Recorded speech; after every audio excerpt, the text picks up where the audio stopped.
आज प्रदेश के अंदर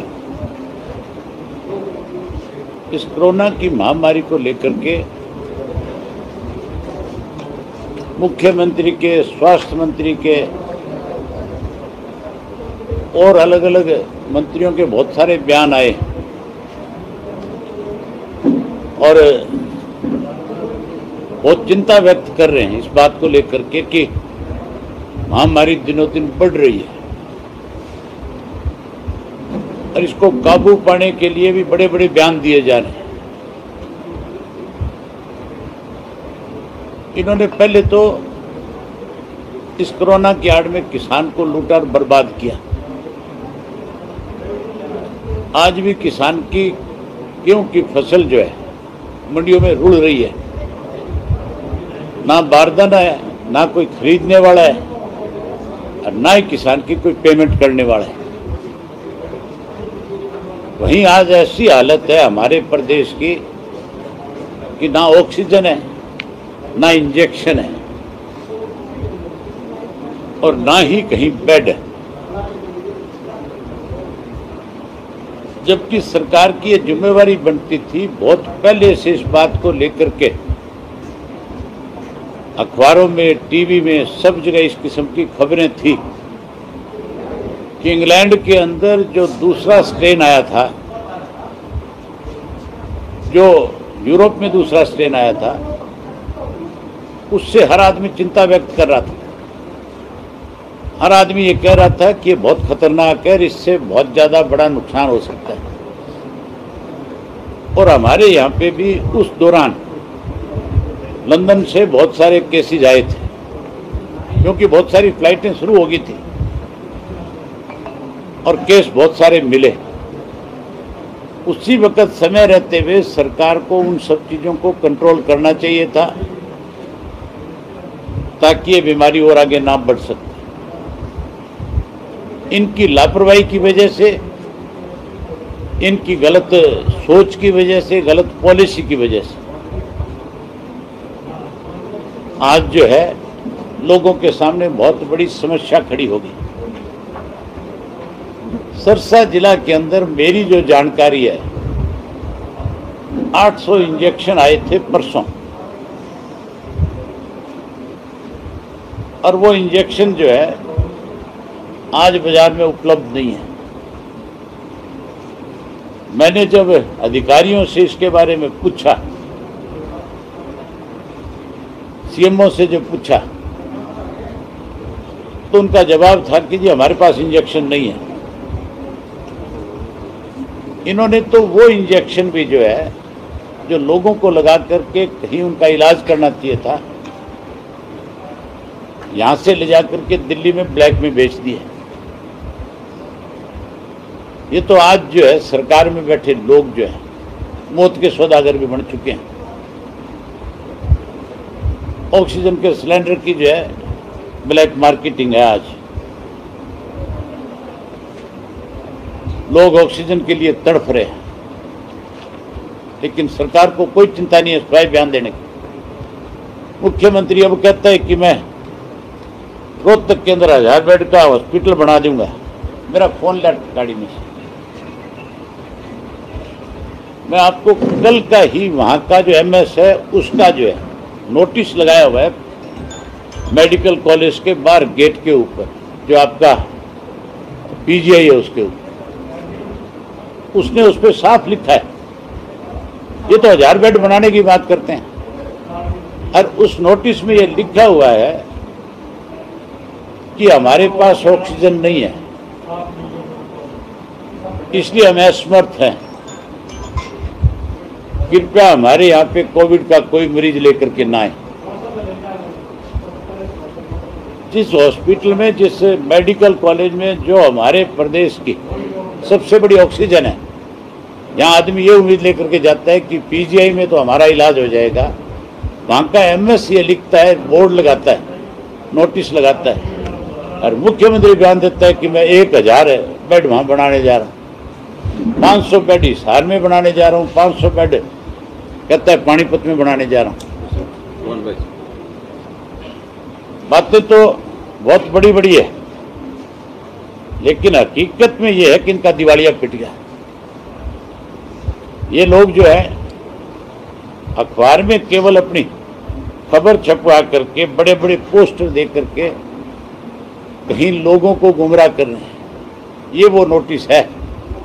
इस नोटिस को तुम अपने कैमरे में कैद करो और दिखाओ सबको कि क्या हालत है आज की सरकार की।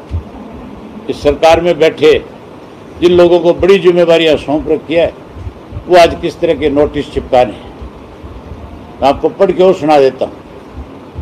इसमें साफ लिखा है कि ऑक्सीजन की कमी की वजह से और मरीजों को भर्ती नहीं कर सकते।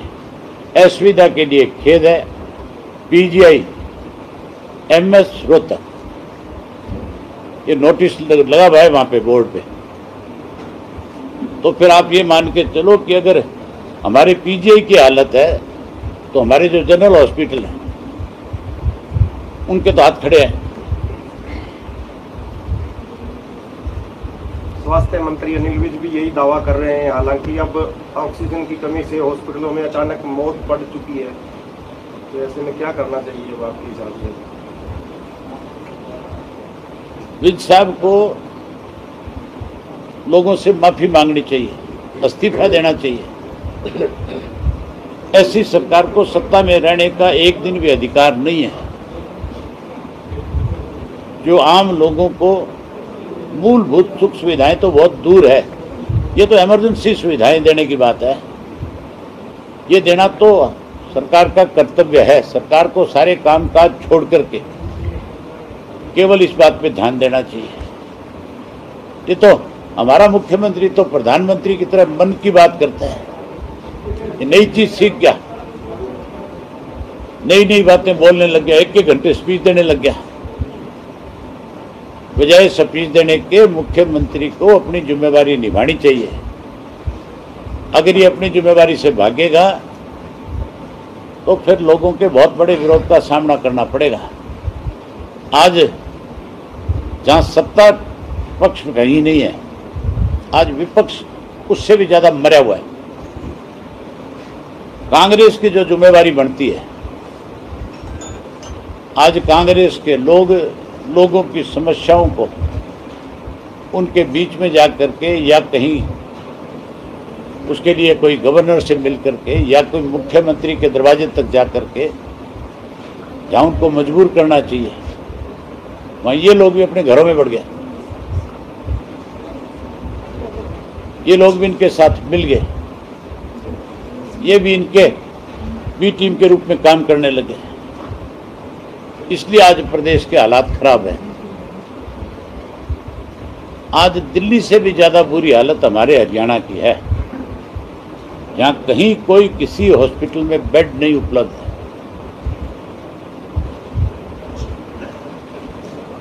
बेड नहीं है, ऑक्सीजन नहीं है, डॉक्टरों की कमी है, सिस्टम नहीं है, तो क्या सरकार को फिर मैंने पिछला जब कोविड आया था, अपने यहाँ यूनिवर्सिटी के अंदर जो हमारे चौधरी देवीलाल जननायक चौधरी देवीलाल इंस्टीट्यूट जो है, उसमें 100 बेड का हॉस्पिटल है।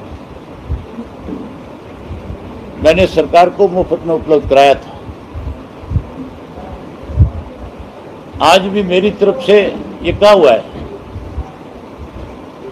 लेकिन दिवालिया पिटा हुआ है, उसमें भी राजनीति कर रहे हैं। लोगों का इलाज कराने के बजाय राजनीति करने में लगे हुए। ऑक्सीजन नहीं है, ना वैक्सीन है, फिर बीमारी कैसे रुकेगी?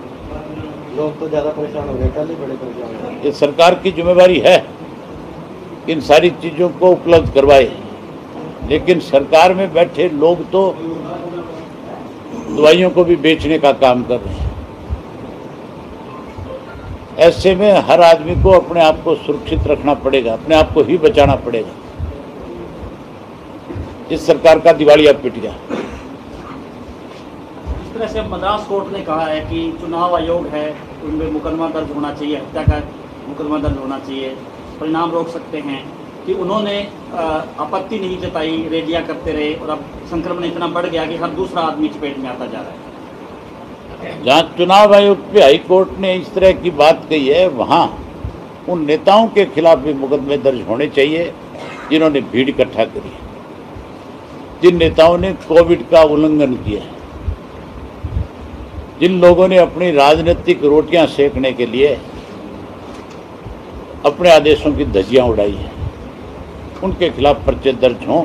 ये जो लोग मरे आज हरियाणा में, इसके लिए सरकार में बैठे लोगों के खिलाफ पर्चे दर्ज होने चाहिए, क्योंकि अगर कोई दवाई उपलब्ध नहीं हो रही तो जिम्मेवारी चीफ मिनिस्टर की, हेल्थ मिनिस्टर की है, सरकार में बैठे लोगों की है। हैरानी की बात है, यहाँ लोग मर रहे हैं और सत्ता में बैठे लोग जो हैं वो विदेशों में जाकर के पार्टियां कर रहे हैं, वो वहाँ जाकर के खुशियां मना रहे हैं, वो वहाँ जाकर के क्लबों में पार्टियां कर रहे हैं। ऐसे लोगों के खिलाफ सख्त कार्रवाई होनी चाहिए।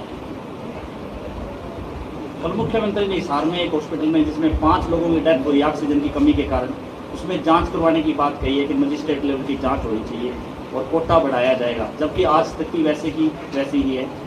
ऑक्सीजन उपलब्ध करवाना जिम्मेवारी चीफ मिनिस्टर की है। चीफ मिनिस्टर ये कहे कि मैंने जांच के आदेश दे दिए, इससे चीफ मिनिस्टर बच नहीं सकता। इनकी सबकी मौत का जिम्मेवार हरियाणा प्रदेश का मुख्यमंत्री है और इस मुख्यमंत्री के खिलाफ भी मुझे लगता है कोई ना कोई PIL में जाएगा और इस किस्म की टिप्पणी कोर्ट से आ सकती है। सिरसा के लिए एक ऑक्सीजन टैंकर चलता है, 3 दिन मिलता नहीं है, चौथे दिन पता चलता है कि वो अमृतसर पहुंच गया।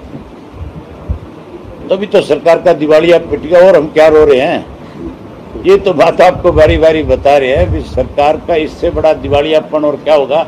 होम मिनिस्टर तो बयान दे रहा था, बीच तो ये कह रहा था कि पुलिस की कस्टडी के अंदर ऑक्सीजन की सप्लाई करेंगे, तो कहाँ गई इनकी पुलिस, कहाँ गई वो कस्टडी जिसमें लेकर के आना चाहते थे। दिवालिया पिट गया कि नहीं पिट गया इनका।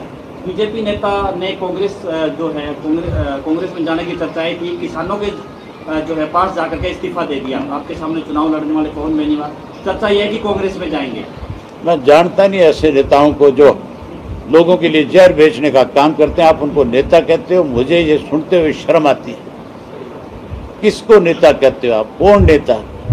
जो लोग जिनके ऊपर कांग्रेस के लोगों ने भी ये कहा था खुल करके कि नशे के व्यापारी हैं, चिट्टे के व्यापारी हैं।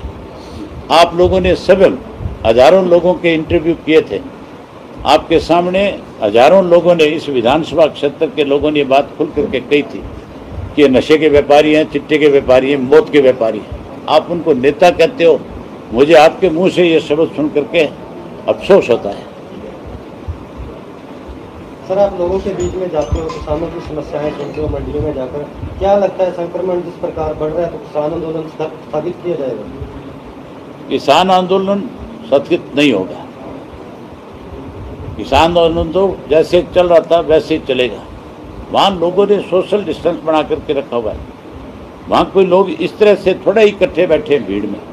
वहाँ तो लोगों ने अपने अपने घर बना रखे हैं, अपने अपने घरों में रहते हैं। गांव में घरों में नहीं रहते लोग, वहाँ भी इसी तरह से लोग रह रहे हैं। वो आंदोलन कोई ये थोड़ा ही है कि वो कहीं एक जगह सड़क के ऊपर बैठे हैं। वहाँ जो लाखों लोग हैं वो अपने अपने घर बना करके बैठ करके किसानों की इस आंदोलन को चलाने का काम कर रहे हैं। वहाँ तो इस मई के महीने में भीड़ और बढ़ जाएगी और ज़्यादा लोग जाएंगे, लेकिन वहाँ सोशल डिस्टेंस अपने आप मेंटेन कर रहे हैं लोग। तो अगर लॉकडाउन लगता है सर तो क्या होगा? मुझे नहीं लगता कि लॉकडाउन लगेगा, क्योंकि सरकार में बैठे लोग जो है पैसों के भूखे हैं। उन्हें लोगों के मरने की चिंता नहीं है, उन्हें तो केवल इस बात की चिंता है कि उनके पास पैसा कहाँ से आए। ये बड़े बड़े इंडस्ट्रीज जो हैं, इनकी इंडस्ट्री बंद ना हो जाए, इसके लिए उनको पैसा देंगे और ये लोग उनसे पैसा लेकर के लोगों को मरने से बचाने के बजाय मौत के मुंह में डालने का काम करेंगे। एग्रीकल्चर मिनिस्टर का बयान आया था कि बातचीत की जा सकती है, किसान नेता भी तैयार थे, लेकिन अब एकदम से गैप हो गया, कोई चर्चा नहीं है। कौन से एग्रीकल्चर मिनिस्टर? नरेंद्र तोमर का। उसका महत्व क्या है? नरेंद्र तोमर ने 11 बार बातचीत करी किसानों के साथ। अगर उसकी बात का कोई महत्व होता तो फिर रिजल्ट आ जाता।